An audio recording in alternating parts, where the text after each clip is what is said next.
Hi అండి. దోశ ఎప్పుడు ఒకేలా కాకుండా ఈసారి ఇలా కారం దోశ అయితే ట్రై చేయండి. టేస్ట్ అయితే చాలా బాగుంటుంది.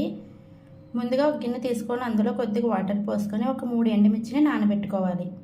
మిక్సీ జార్ తీసుకొని కట్ చేసుకున్న ఉల్లిపాయ ముక్కలు, ముందుగా నానబెట్టుకున్న ఎండుమిర్చి, కొద్దిగా చింతపండు, 2 వెల్లుల్లి రెబ్బలు, రుచికి తగినంత ఉప్పు వేసుకొని మిక్సీ పట్టుకున్న ఉల్లికారాన్ని పక్కన పెట్టుకోవాలి.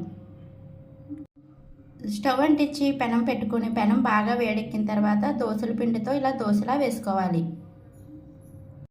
ఇలా వేసుకున్న దోశపై ముందుగా రెడీ చేసుకున్న ఉల్లికారాన్ని వేసుకొని దోశ అంతా ఇలా స్ప్రెడ్ చేసుకోవాలి.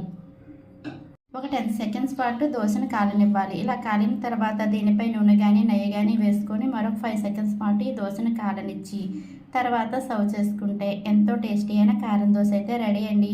ఈ వీడియో నచ్చినట్లయితే లైక్ చేసి ఛానల్ సబ్స్క్రైబ్ చేసుకోండి.